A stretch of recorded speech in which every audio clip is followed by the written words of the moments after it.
Welcome to Plastic Surgery TNA. Talk and advice with Dr. Earl Stephenson, board-certified plastic surgeon and facial aesthetic expert. Real talk, real results, real transformations. Let's dive in. Hi, I'm Dr. Earl Stephenson Jr., certified by the American Board of Plastic Surgery and a recognized Castle and Connolly Top Doctor. Around here, we say confidence takes shape. Today's episode, we're diving into something that's a major concern in aesthetics lately: the Ozempic Face. It's the hidden cost of rapid weight loss, especially in the GLP-1 era. Today, I want to explore exactly why it happens. How can we anticipate it? And most importantly, how can we fix it? If you or someone you know is losing weight or considering treatments or just wants to age well under changing body conditions, then this episode's for you.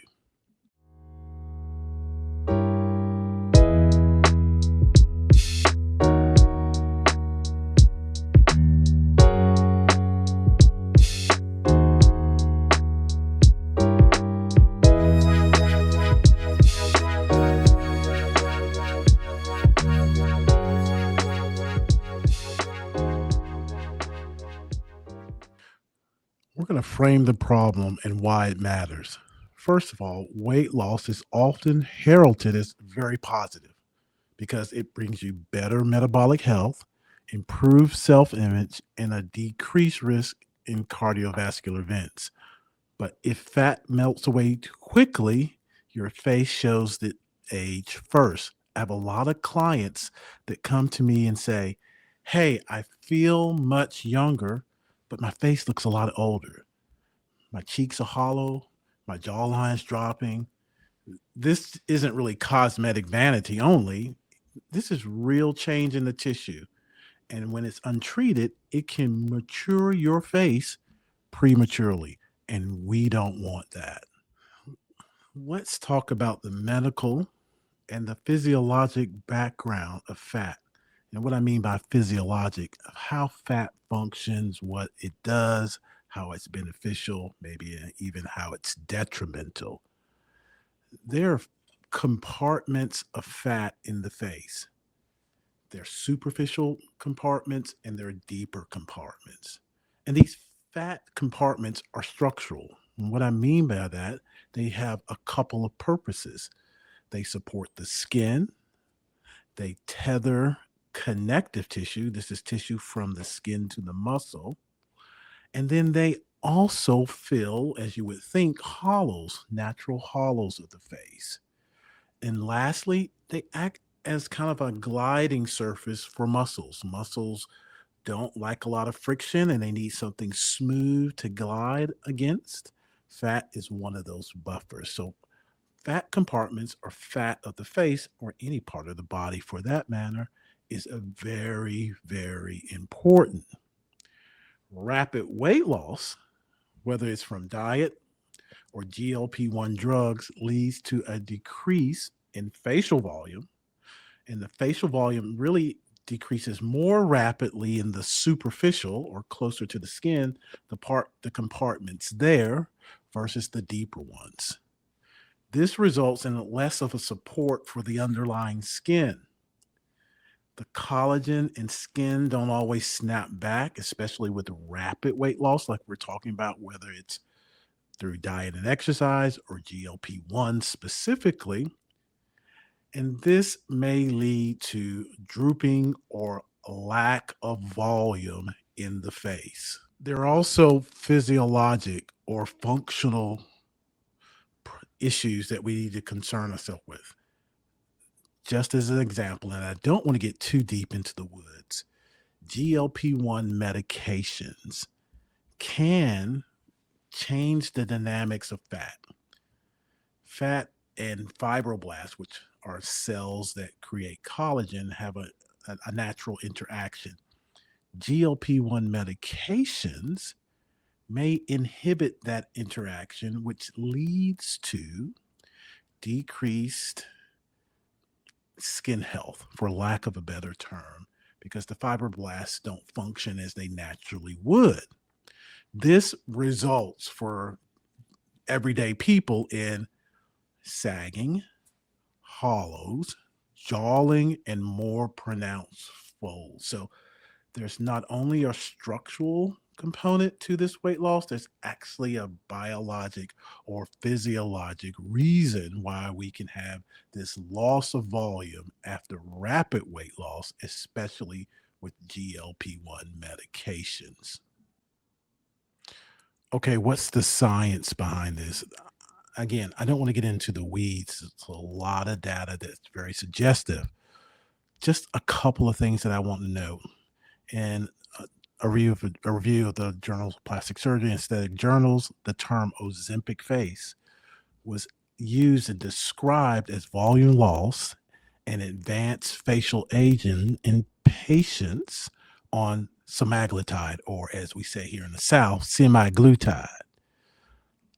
A review from a database called PubMed looked at the X-ray changes in volume uh, of patients on GLP-1s, and that data really suggested for every 10 kilos of weight loss, that's about 22 pounds of weight loss, there was a 7% decrease in the volume of the midface or the cheek area. Particularly, again, remember, there's superficial fat pads and deep fat pads. This loss of volume in the midface or cheek profoundly affected the superficial fat pads. And another Medline and PubMed review, soft tissue changes or changes of the face following massive weight loss. The reviewer, the investigators noticed a depletion of fat again in the mid cheek with laxity and in the central neck with laxity, making massive weight loss clients or patients look significantly older. So, what's the takeaway? Again, we could go through the literature and spend hours and days and weeks, but the takeaway is data suggesting the reality that this is just not a story or an antidote. Rapid loss in the face can be measured or quantified, and this can create an aesthetic problem that, as plastic surgeons, we must be strategic in our solutions and treatment. Okay, so let's talk about the clinical presentation and diagnosis a bit. We've kind of gone over that subtly. So, what do we look for? What are the common features or the clinical portrait of the Ozempic face?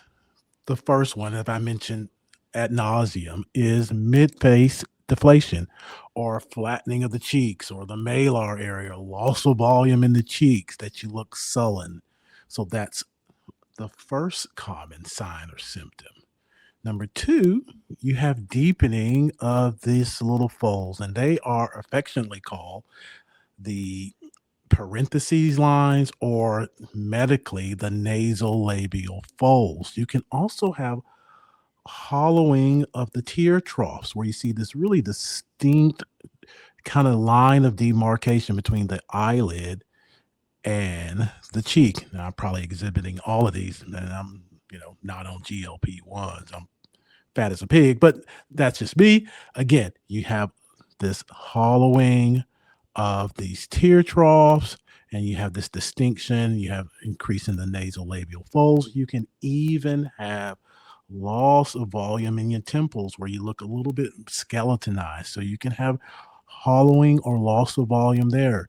Again, the skin quality and the collagen quality is decreased. So you have jawling or descent of the skin just below the jawline. You can have laxity in your neck. Your neck can really be a telltale sign and a giveaway. You can have sagginess and crepiness of your neck, and even what we call vertical bands from your muscle. And it's a big broad muscle on either side called the platysma. And sometimes when you lose a lot of weight very quickly, you can see that leading edge of that muscle. So those are some of the signs of, Ozempic face. What are red flags to consider if you are considering starting GLP-1s or a really significant change in your lifestyle and increase in your physical activity? First of all, if you do this through diet and exercise, as I mentioned before, GLP-1s, and you lose this weight fairly rapidly, what we would consider rapid weight loss is over a short period of time, and that means 6 months. So that's one red flag. If you're older, and that's kind of nebulous, if you're of older age, typically your skin is less elastic. So if you're older and you rapidly lose weight, you already start with skin that's not as resilient, and then you rapidly deplete the fat and support structures of the fat, then you can definitely lean into or be placed into that category where you look like you have, you know, an unhealthy look to your face. So you can lean into and be uh, have an Ozempic face. Poor nutrition, inadequate protein intake. Certainly, protein is helpful for the building blocks that help us stay healthy, particularly skin and collagen. If you are eating poorly and you have rapid weight loss or use GLP-1s, you start off kind of in a negative and you will only continue to be in a negative. You will have tremendous loss of volume in your face. A lot of people think that they eat a lot. Oh, I eat a lot and I eat this and I eat that. They have a lot of empty calories and not a lot of protein. They can be malnourished. So you want to make sure that if you don't have the greatest diet and you start these GLP-1s and you can continue that, you can really increase your chance of having rapid volume loss of your face. Smoking. Smoking damages the skin in many ways. It helps reduce collagen and keeps our skin youthful. Again, with rapid weight loss, rapid loss of fat, that the GLP-1's influence on the fibroblasts that help produce collagen, plus smoking can again lead to increased incidence of volume loss of the face or the Ozempic face. Previous surgeries, scars can lead to loss of volume.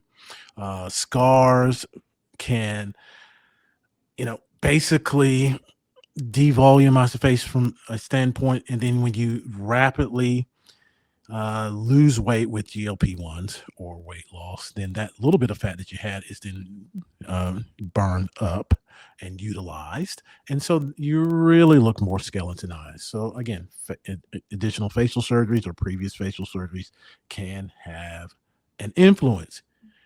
If these changes are sudden, maybe these changes are occurring in a period shorter than 6 months, then as plastic surgeons, we really have to put on our doctor hats. Sometimes people don't think we're really doctors, but we are.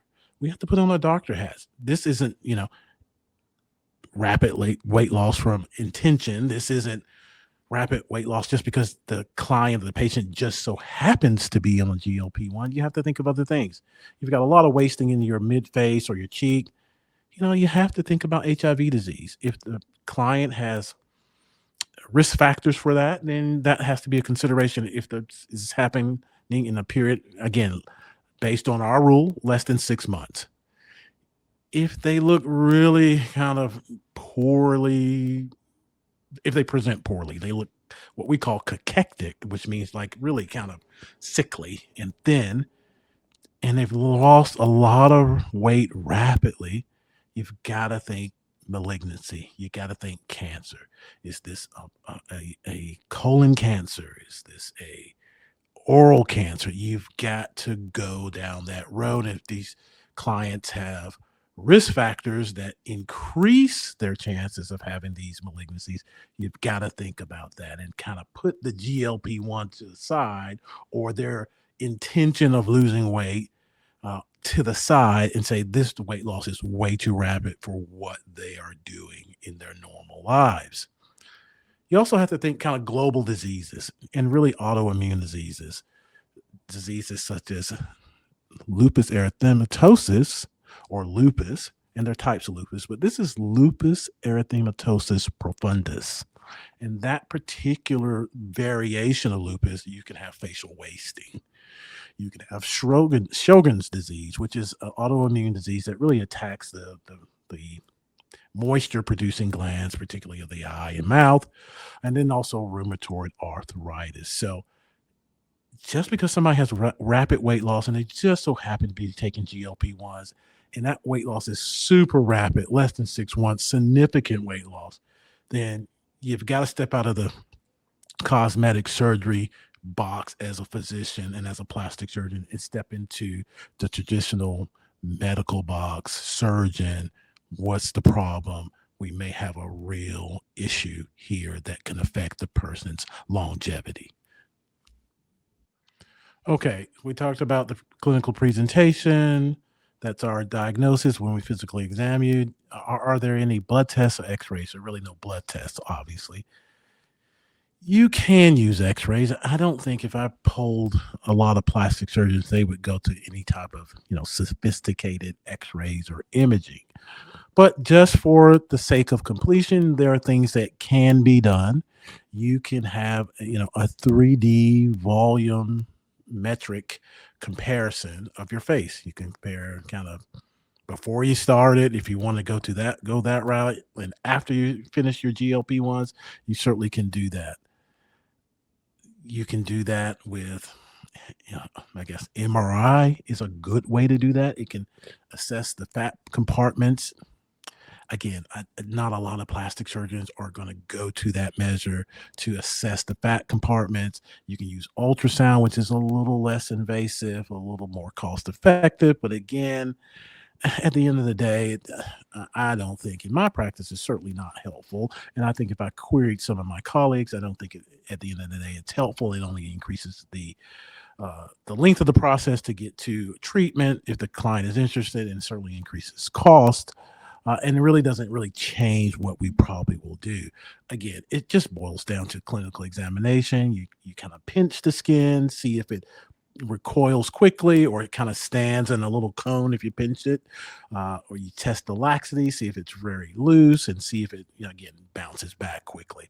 It really revolves around a clinical diagnosis. Again, there's some imaging things that can be done, but at the end of the day, they only tend to increase time to treatment and certainly increase costs, and they really don't change treatment. So that's what imaging can do for you. In my opinion, not super helpful. Hey, this is Dr. Earl Stephenson Jr. with ESJ Aesthetics, where confidence takes shape. And this is Plastic Surgery TNA Talking Advice.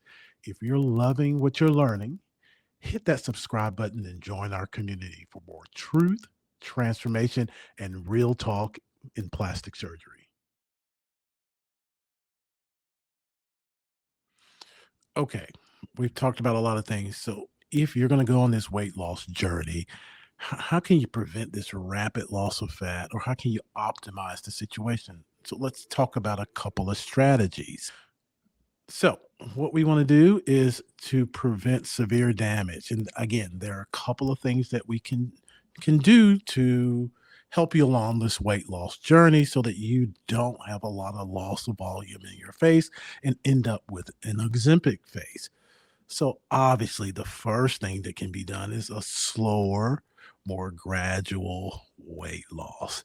That may mean that if you're taking a certain milligram dose of Ozempic and you're experiencing rapid weight loss, you may want to halve that, and you have to go over that with your weight loss physician so that you still will lose weight, but gradually. What does that do? That allows the skin time to catch up, allows time for the collagen to adapt, reattach, and remodel so that you have a more normal, controlled loss of fat. And again, the skin can just keep pace. So, patients or clients always want to get weight off as quickly as they can. And I understand that. But there are reasons why a more deliberate, a more thoughtful weight loss could be beneficial for you.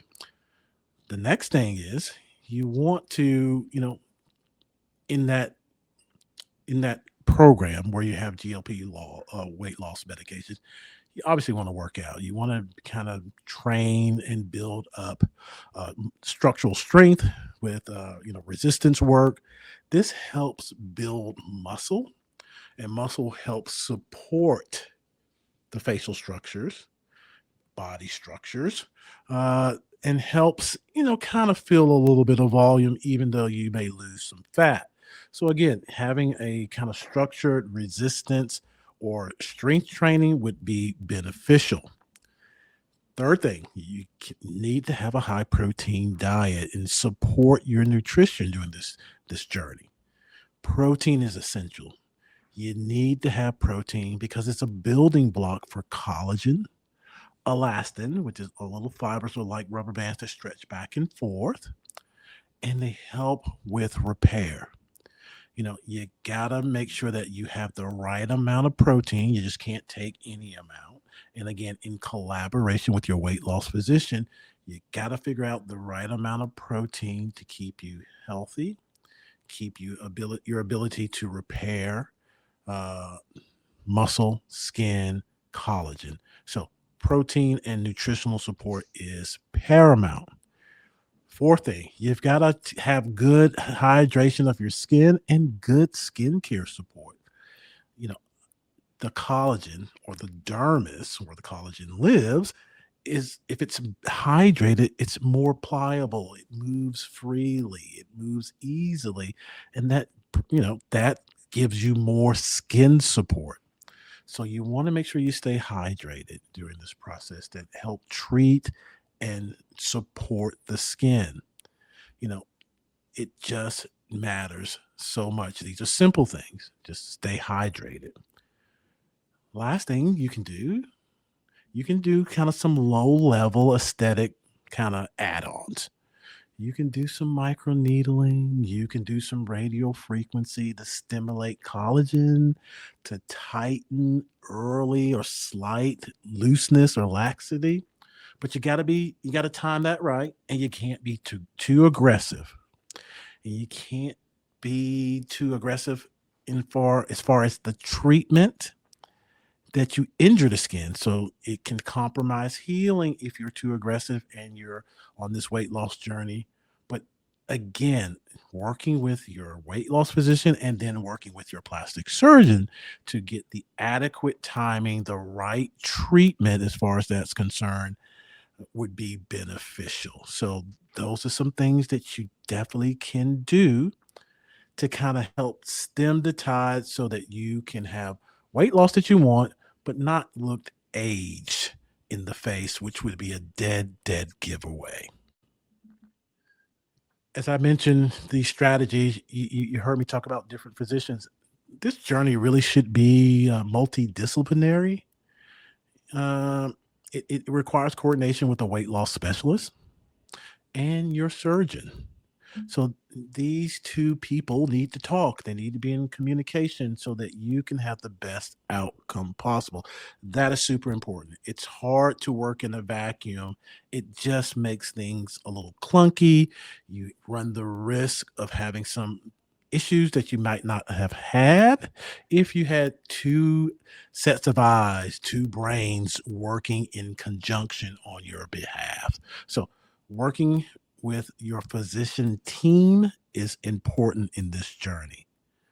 One last thing, there's some emerging techniques to help maybe stem the tide from this rapid weight loss from injectable GLP-1s.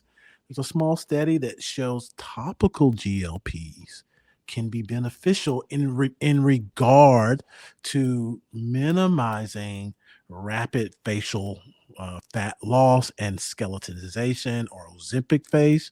They found measurable improvements in decreased thinning of the skin, decreased elasticity. There were improvements that the elastic bands weren't as vulnerable with this topical application. And so it's a really, really interesting topic, and it deserves more merit. And it's a small study. So there definitely needs to be more data before this is widely accepted. So, again, there are things that can be done to help stem the tide so that you can prevent Ozempic face. This last one is kind of in the trial phase, but there's some tried and true methods that we've gone over. Okay, now we talked about how we can maybe avoid Ozempic face if you're on the path with GLP-1s. But what if you're already there? You didn't know the information, you had a rapid weight loss, you're great, but your face is lacking volume. What can be done non surgically and surgically to improve that? So let's first dive into the non surgical options. I'm known as the repair artist because I take my time and approach things in a layered, holistic manner. And I take care of a lot of people who need uh, complex surgery, people who need revision surgery, and of course, people who just have an area of their body they just don't like. And I can do the typical things. But having said that, non surgical options for Ozempic face are the following.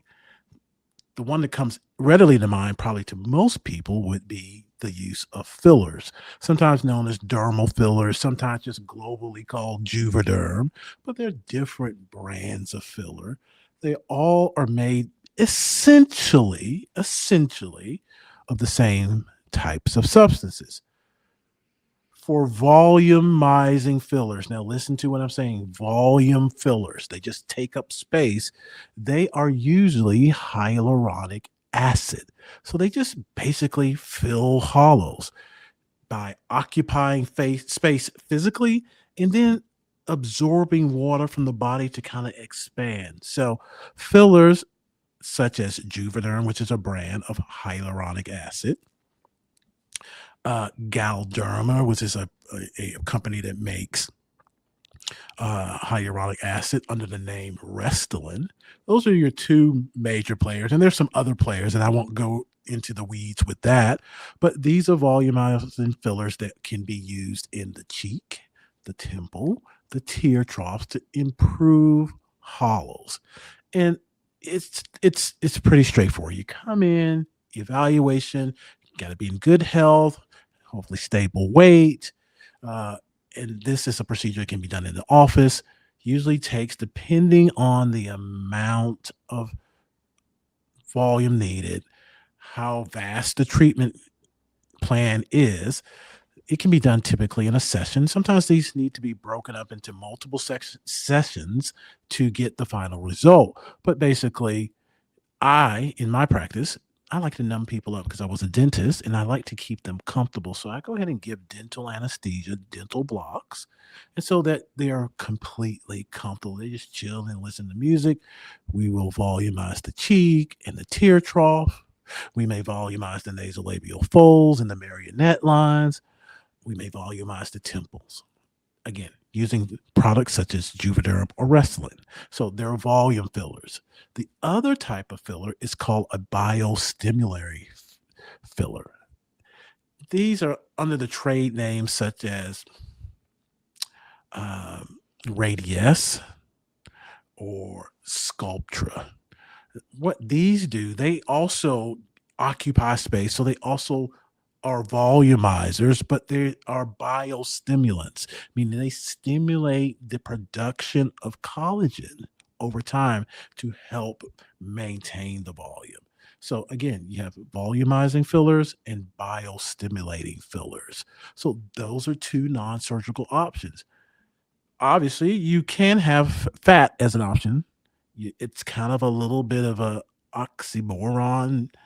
You've burned a bunch of fat, so you probably don't have a lot of fat to spare. But if you did in a certain area, you can use fat grafting to volumize thoughtfully the face. Again, you're not going to have a ton of fat to volumize the face completely, nor do you need a ton of fat. Let me say that. So fat grafts in the form of Nanografts and micrografts are the buzzwords, and we won't get into the differences between those. You can check out my other videos about the differences between microfat and fat and when I would use one versus the other. But those are the types of fat grafts that can be used again in the tear troughs, the cheeks, nasolabial folds, temples for sure. So fat grafting is another non-surgical modality. Sometimes you can volumize the face, but the skin still lacks tightness or resilience. So you may need to add a bit of energy to the face so that you can get some tightening to the face. And that can be in the form of radiofrequency, microneedling are two great sources of adding energy being more so radio frequency. Microneedling kind of physically stimulates the collagen and tightens the skin. And sometimes you can use modalities such as ultrasound to actually tighten or stimulate tightening of the skin. This addresses moderate or modest skin laxity with volume loss. Sometimes you have to combine these two general modalities. It's neither an all or none type of phenomenon. You just don't use one or the other. Sometimes in specific cases or with specific clients, you need to add volume, whether that's a volumizing filler or a biostimulating filler and energy to tighten the skin. So you need to sometimes combine modalities. And then after you do that, you layer that always on top with good, solid skincare. So those are the non-surgical ways that can be used to address Ozempic face. Lower downtime, lower risk, but limited power. And what I mean by that, if you have somebody with a really significant volume loss, these modalities are not going to be as helpful to reach the expectation or reach the expected outcome of most clients. You would then have to pivot to surgical options to treat significant deflation of the face and significant laxity of the skin of the face. And those modalities are the following. The big buzz all these days is the deep plane facelift. And this is a nuanced procedure. This is something that's as old as time. It's just been tweaked a bit, renamed, studied a little bit more, different techniques, a variation on the theme, but a deep plane facelift is a facelift that repositions not only the skin, of course, but it repositions the muscles by creating a plane or a space underneath the muscles that have drooped of the face to resuspend them in their normal youthful position. It's a pretty powerful technique. In my opinion, and in my practice, I use that for people who are really, really saggy. We really need to get a lot of lift, a lot of power to get and reposition those tissues. Sometimes clients are not that saggy, don't have that much laxity, but still require something greater than fillers and energy-based therapy. Then sometimes I would go to a SMAS plication. Same muscle that's moved and repositioned, but instead of getting underneath it and loosening it up and lifting it, we basically fold it on itself. We take out the redundant part and hem it up so that it's hemmed up in a tighter position. Excuse me, get a drink of water. But that's a SMAS facelift. So facelift is one way to surgically address significant laxity and loss of volume when fillers and energy-based therapies won't work. Obviously, you would have to do the same in the neck typically it would be unusual to perform a facelift in this instance without a type of neck lift where you treat the laxity in the platysma muscle, the banding of the platysmal muscle to give you a sharper angle of your jaw and neck. So neck lift is not really an individual or isolated procedure. It typically goes hand in hand with a facelift. You can, again, as an adjunct or an add-on, perform your facelift, perform your neck lift, and then add additional volume with fat. Now, again, you just lost a lot of weight, so you may not have a lot of fat, but if you do have some reserve fat that can be useful and you still need volume, that is a procedure that can be discussed if on the operating room table your surgeon or me as your surgeon think that that's something that we should do in addition, and we've discussed that, and you have it, then that's something that we can add to your treatment to improve your result. The most important thing is timing. Timing is really critical whether it's surgical or non-surgical. Typically, you like to wait 6 to 12 months after you've lost your weight and your weight is stable for that amount of time. This allows, maximal skin retraction. Your skin will try to correct. Your skin will try to auto-correct. So we want to make sure that we give the body an appropriate amount of time to try to correct things. If we jump in too early, we may do something too aggressive, or we may do a procedure that is not necessary. So it's best to sit, hold, and wait 6 to 12 months while you have a stable weight to really assess where you are so that we can provide the most appropriate treatment recommendation and treatment. So those are the surgical options. We talked about the non-surgical options. So let's take a pivot and try to wrap this up.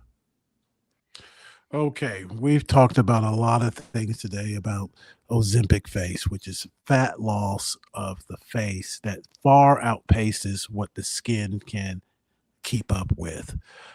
This has really come to surface because of GLP-1s like Ozempic, Zepbound, and others. So these are wonderful drugs. They help with weight loss, which helps metabolism, which helps cardiovascular health. We talked about that. We talked about, trying to work as a team with a team of physicians, your weight loss physician. If you have or are having a significant weight loss and you have skin laxity, you may want to involve your plastic surgeon. So you want these physicians to work together. On your end, you make sure that you are in the best health possible. You make sure that you have a good structured exercise program. You're having great nutrition. Protein intake is paramount. You try to have a thoughtful weight loss and not a super rapid weight loss so that your skin can keep pace. But if it doesn't, then we talked about what you can do surgically, what you can do non-surgically. Non-surgically, we can do fillers, we can do radiotherapy, or we can do microneedling. And surgery, we can do facelift, we can do neck lift, we can do fat grafting if there's some fat left over for us to take advantage of. All these things are some of the key points that I want you to try to remember when you are on your weight loss journey, whether it's through exercise, diet, lifestyle change, or GLP-1s. A thoughtful pace will minimize a really aged look or aging looking face. So, if this information has been really something that is resonated with you, do me a favor. Leave a comment if you have questions below. I will be happy to answer them. I hope I've given you clarity on rapid weight loss and GLP-1 agents. and how that can reshape the face. Uh, and I hope that's been helpful for you. But the most important thing, if you like this content or you like my other content, you hear it all the time. You want people to subscribe, like, and share. And it's simply just hitting the button and subscribing so that you don't miss upcoming episodes, because we talk about all things plastic surgery and we keep it real. But if you could share it also, somebody may not know about this platform and it may be beneficial to them. It may not be right away, they may be planning to lose weight. This is a great episode to kind of have in your back pocket so that when you move forward, you've got information. Or this is not the episode for you. You're more interested in tummy tuck. You're more interested in chin surgery. You're more interested in Botox. Doesn't matter. Please like, share, and subscribe. So, again, thank you. I'm Dr. Earl Stephenson Jr., also known as the repair artist here at ESJ Aesthetics, where confidence takes shape. We'll see you next time.